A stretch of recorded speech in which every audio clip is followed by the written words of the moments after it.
Good morning student. मैं Neeraj Kumar Jagdamba school की online classes में आपका स्वागत करता हूं।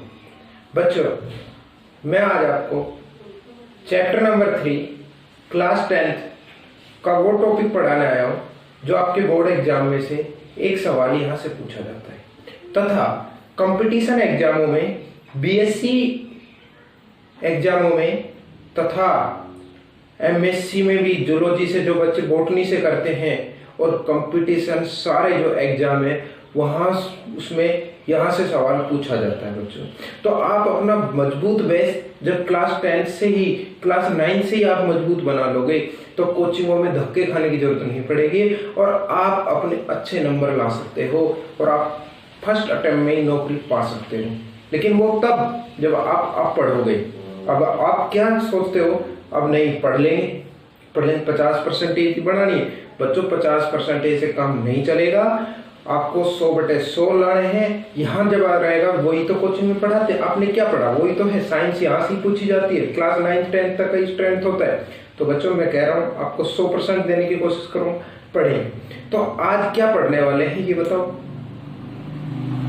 इस बताने से पहले आपके मन में जिज्ञासा जान रही होगी, कमेंट में लिखो जल्दी जल्दी और वीडियो को लाइक करो, शेयर करो। जब अभी तक चैनल को सब्सक्राइब नहीं किया तो सब्सक्राइब कर दो, क्योंकि अपन मॉर्निंग में 9 बजे क्लास लगाते हैं डेली, ठीक है। और आप डेली क्लास लिया करो। तो बच्चों देखो, प्रभाविता का हम पढ़ाने वाले हैं अनुवांशिकता या वंशागति के नियम। क्या पढ़ाने वाले हैं बच्चों? अनुवांशिकता या वंशागति के नियम।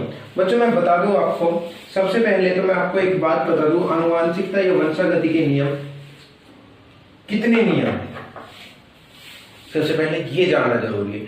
अनुवांशिकता के नियम या वंशागति के जो नियम है बच्चों मैं बता दूं, अनुवांशिकता या वंशागति भी इनको बोलते हैं। अनुवांशिकता लिख लो ऐसे, अनुवांशिकता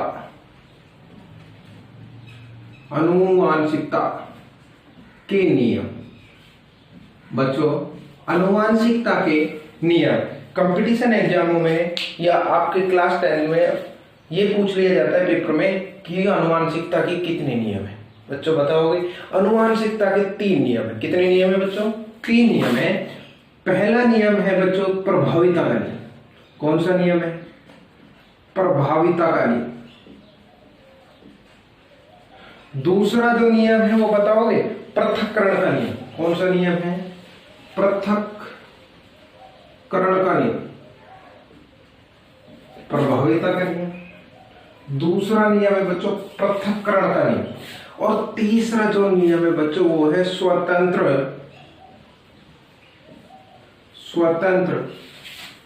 अपव्यवहार का नियम। स्वतंत्र अपव्यवहार का नियम। इसे जो पृथक्करण का नियम है बच्चों, इसको कह दिया जाता है युग्मकों की शुद्धता का नियम भी बोल दिया जाता है। पहला प्रभाविता का नियम, दूसरा पृथक्करण का नियम या युग्मकों की शुद्धता का नियम, और तीसरा जो नियम है बच्चों वो है स्वतंत्र अपवहन का नियम। कौन सा नियम बच्चों? स्वतंत्र अपवहन का नियम है। अपन तीनों को पढ़ते हुए चलेंगे। पहला प्रभाविता का नियम पढ़ेंगे। क्या होता है प्रभाविता का नियम बच्चों? पहले मैं आपको बता दूं प्रभाविता का नियम क्या होता है। इस नियम के अनुसार सबसे पहले आप कोई भी नियम लिखते हो बच्चों, उसमें मैं आपको पहले बता दूं, आप हेडिंग लिखोगे। हेडिंग लिखने के बाद में आप ऐसे लिखना, इस नियम के अनुसार। इस नियम के अनुसार इसे लिखने के पश्चात आप ऐसे करने के बाद में और कोमा ऐसे बंद कर दो जहां से, तो उसको थोड़ा अच्छा लगेगा। और मेन लाइनों को बच्चों अंडरलाइन करेंगे। तो मैं कह चाहता हूं कि आप एक बार इसका स्क्रीनशॉट ले लो, फिर मैं रब कर देता हूं। तो प्रत्येक नियम को अपन पढ़ते हुए चलेंगे।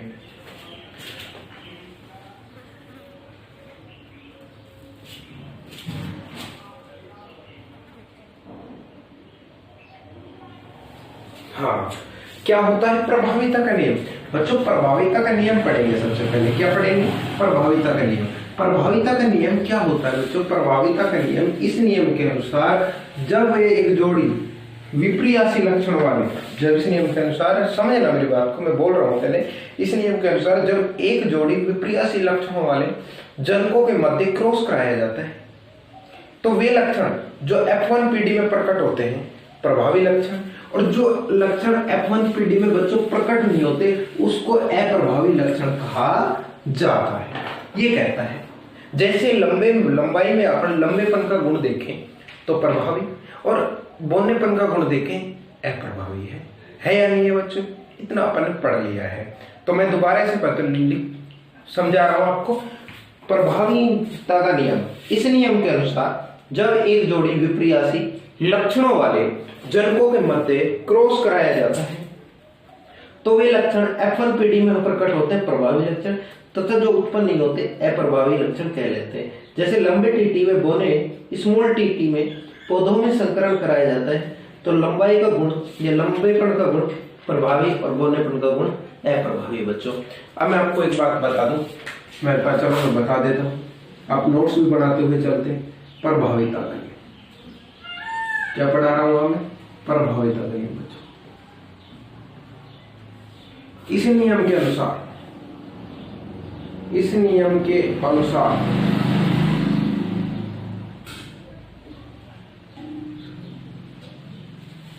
जब एक जोड़ी विपर्यासी लक्षणों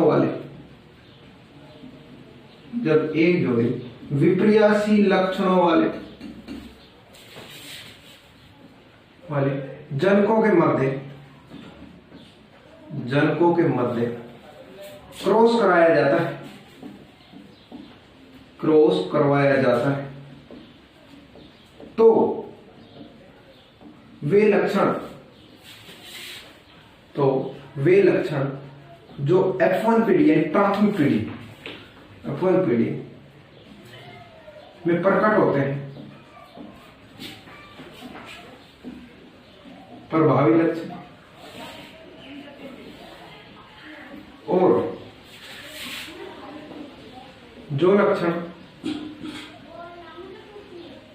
उत्पन्न नहीं होते या प्रकट नहीं होते अप्रभावी लक्षण कहलाते होते हैं या कहलाते हैं। लिख सकते हो, कहलाते हैं। समझ में आ गया हो? जैसे के अंदर अपन देखें लंबे क्या ये प्रभावी लक्षण को हमेशा बच्चों कैपिटल से दर्शाएंगे। किसे दर्शाएंगे? कैपिटल से दर्शाएंगे बच्चों। किसे दर्शाएंगे? कैपिटल से दर्शाएंगे। जैसे लंबे कैपिटल टीटी होगा, वह बोना में स्मॉल टीटी, इनका ही अपन बच्चों क्रॉस कराएंगे। बोले स्मॉल टीटी पौधों में संकरण कराया जाता है। पौधों में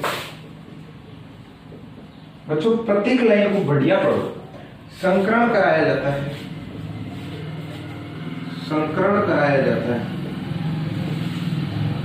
तो लंबाई में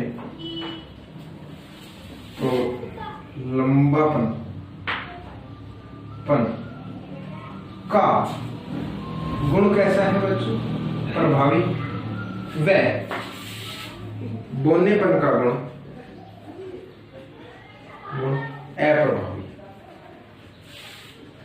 अप्रभावी है। क्या बच्चों इतना समझ में आ गया? दोबारा समझा दूं। इस नियम के अनुसार जब एक जोड़ी विपर्यासी लक्षणों वाले जनकों के मध्य क्रॉस कराया जाता है तो वे लक्षण जो F1 पीढ़ी में प्रकट होते हैं प्रभावी लक्षण, और जो लक्षण उत्पन्न नहीं होते बच्चों अप्रभावी लक्षण कहलाते हैं। फिर उसके बाद में क्या पढ़े अपन ने?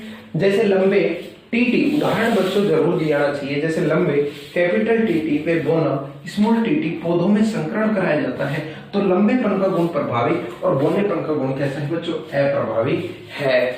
अब अपन क्रॉस करा रहे हैं। क्या करा रहे हैं? क्रॉस करा रहे हैं। तो क्या कैसे क्रॉस कराएंगे, कैसे नहीं कराएंगे, वो मैं आपको इसमें बता रहा हूं। तो देखो बच्चों, एक तरफ मैं लिख लू लंबा और एक तरफ मैं लिख लू बोना।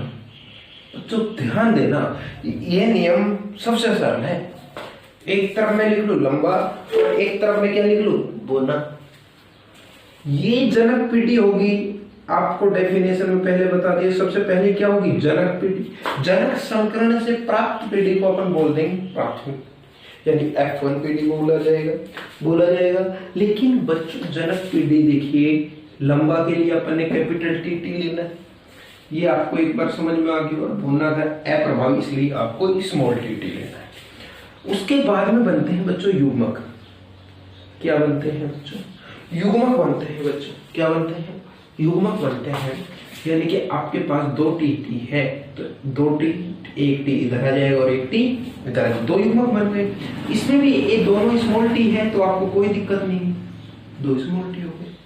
बट गया ना, जैसे मैं मानूं कि आपके पास 4 रुपए हैं और आप 2 भाई हो, और आपके पापा ने कह दिया कि 4 रुपए आप दोनों भाई बटा के ले लो, बराबर रुपए लेने, तो 4 2 रुपये हो जाएंगे ना।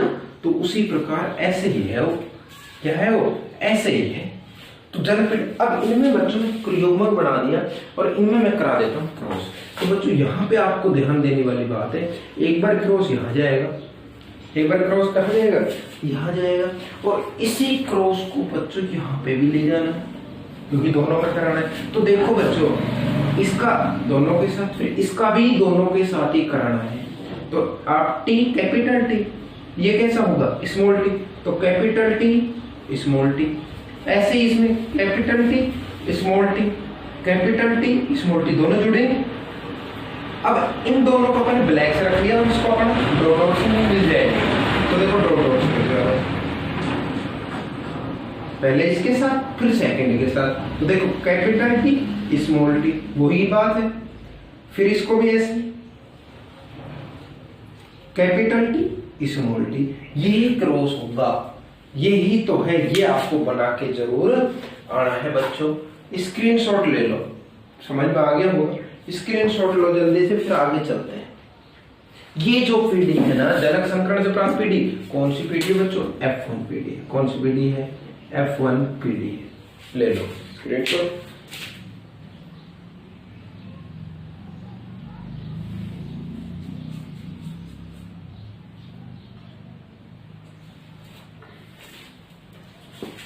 लो जल्दी से।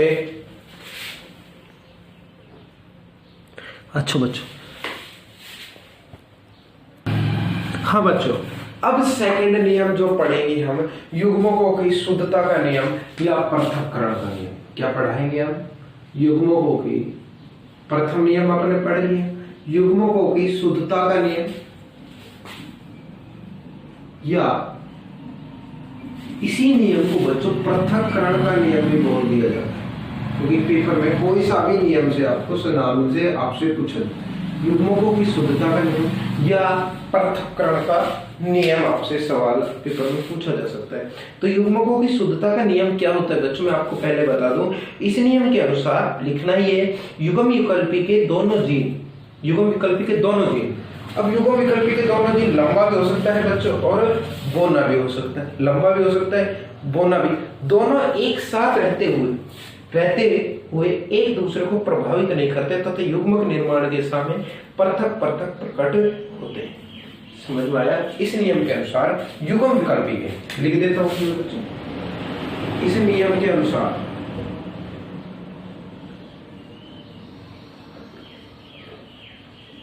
युग्म विकल्पी के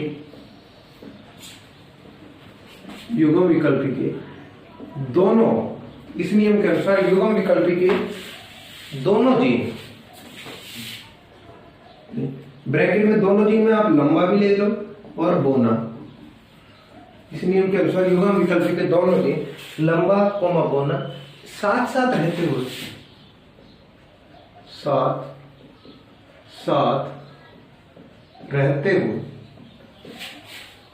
रहते हुए एक दूसरे को प्रभावित नहीं करते, एक दूसरे को प्रभावित नहीं करते। समझ में। इस नियम के अनुसार युग्म विकल्पी के दोनों जीन लंबा कोमा बोना साथ साथ रहते हुए एक दूसरे को प्रभावित नहीं करते तथा युग्मक निर्माण के समय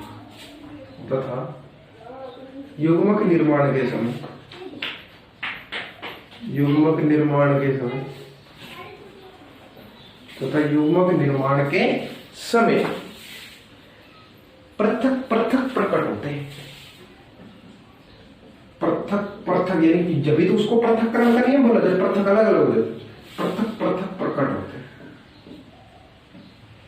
ऐसा है बच्चों, यही नियम है। इस नियम के अनुसार युग्म विकल्पी के दोनों जीन लंबा बोना साथ साथ रहते हुए एक दूसरे को प्रभावित नहीं करते तथा युग्मक निर्माण के समय पृथक पृथक प्रकट होते हैं।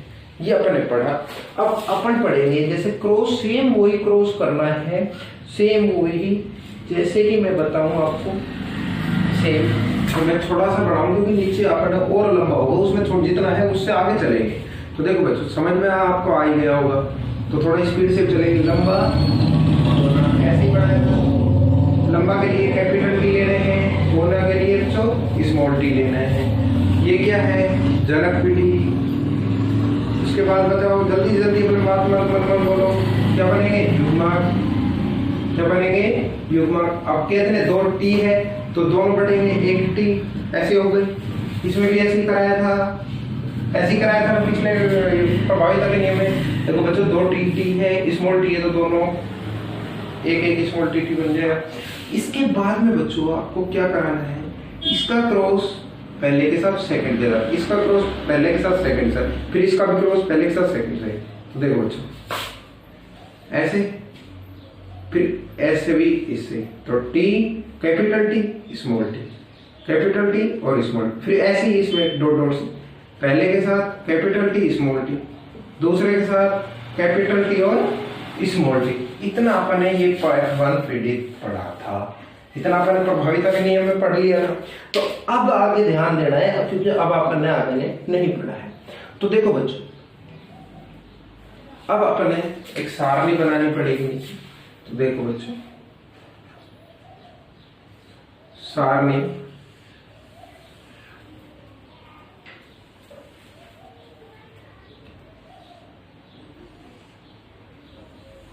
ऐसी आपको सारणी बनानी है। इस सारणी के अंदर क्या करना है बच्चों, आपको इस सारणी के अंदर आपको क्या करना है बच्चों, देखो युगल टी टी बन रहा है तो यहाँ पे कैपिटल टी या स्मॉल टी, यहाँ कैपिटल टी और यहाँ भी स्मॉल टी, क्योंकि आपको पृथक पृथक प्रकट कराने हैं। अब इसका आपने क्या करना है इसके साथ, तो बच्चों देखो इधर कैपिटल टी यहाँ है, यहाँ भी कैपिटल टी, दोनों जुड़ेंगे।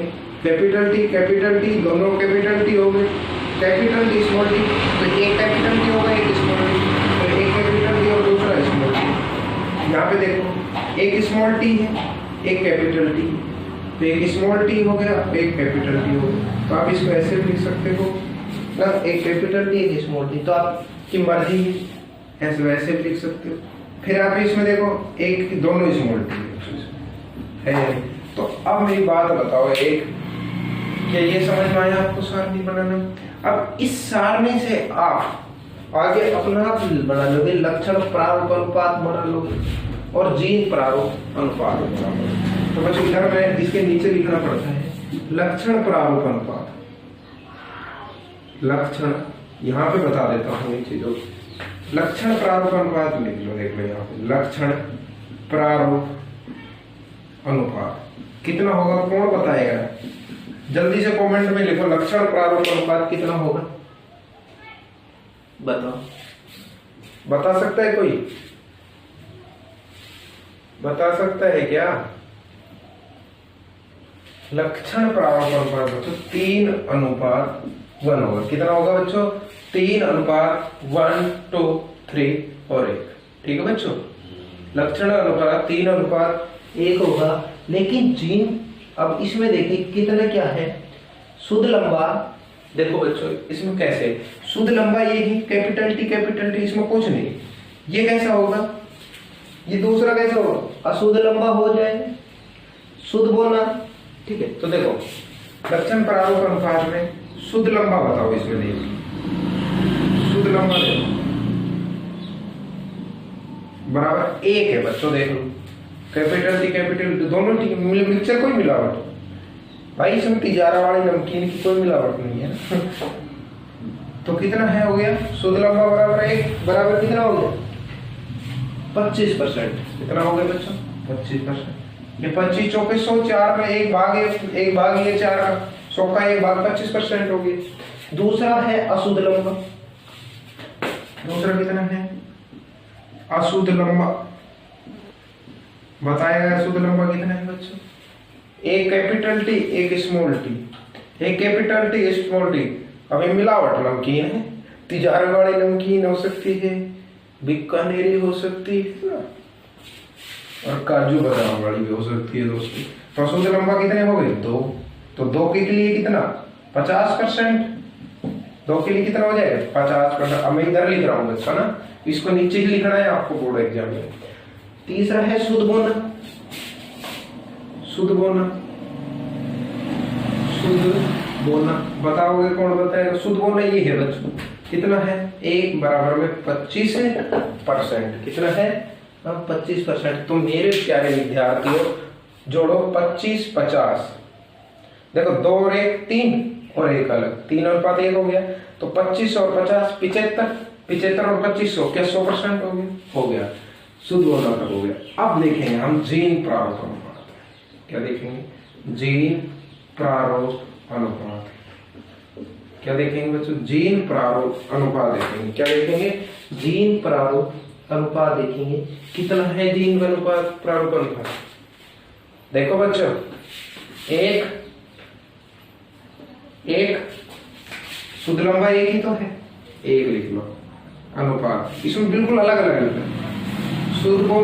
अशुद्ध लंबा एक टी, कैपिटल टी एक स्मॉल टी, एक कैपिटल टी एक स्मॉल टी, दोनों 2।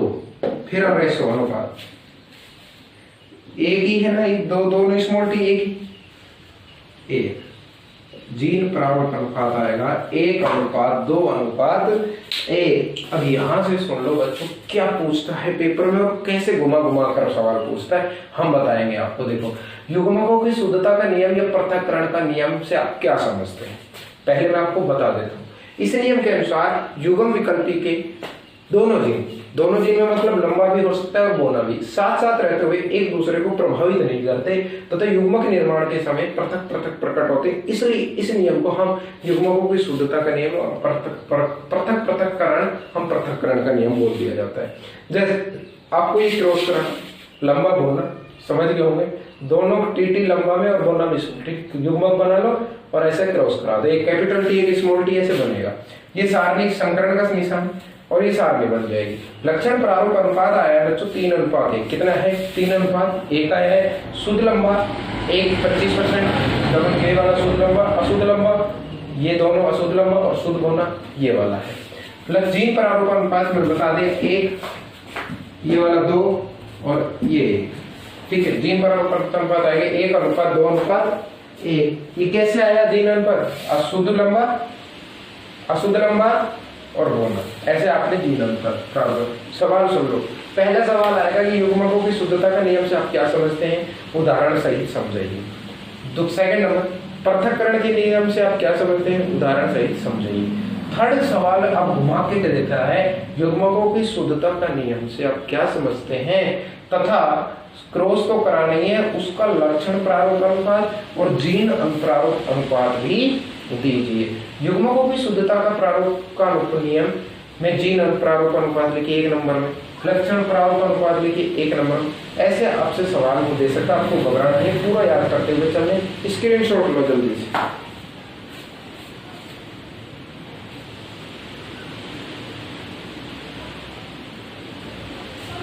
हाँ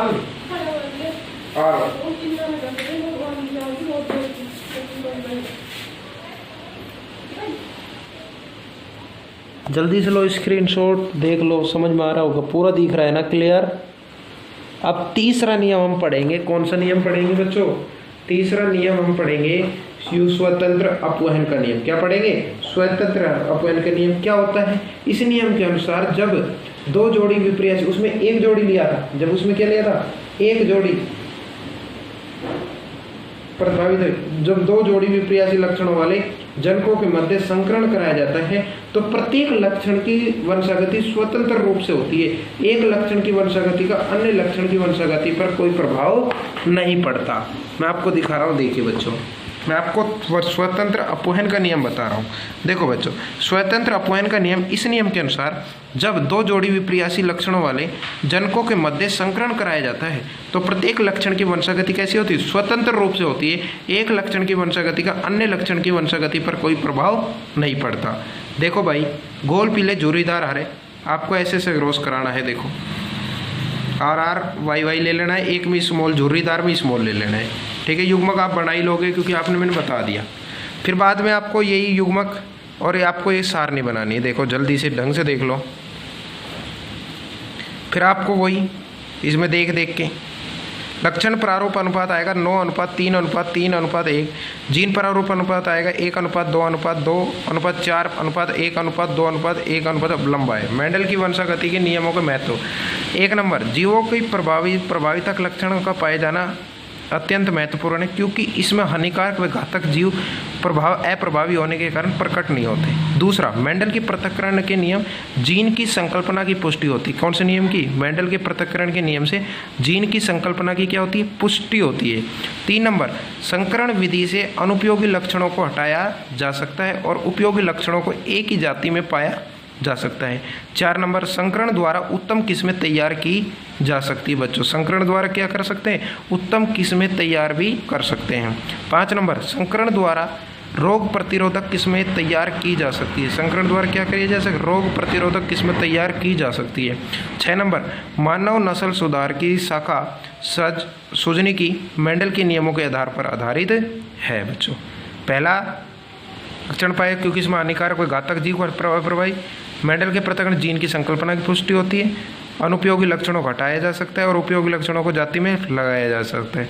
उत्तम किस्में तैयार की जा सकती है, रोग प्रतिरोधक किस्में तैयार की जा सकती है और मानव नस्ल सुधार की शाखा सुजनी की मेंडल के नियमों के आधार पर तैयार। कितने नियम है? 3 नियम है। प्रभाविता का नियम, पृथक्करण का नियम, स्वतंत्र अपवहन का नियम। बच्चों, आपको याद हो गया होगा।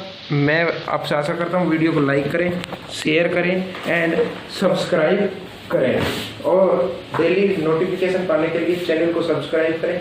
आपका प्यार और स्नेह ही मेरे लिए काफ़ी है। आप वीडियो को, आप ही जो है, आप है मेरे लिए तो भगवान का रूप। आप ही वीडियो को लाइक करें, शेयर करें, सब्सक्राइब करें। थैंक्स।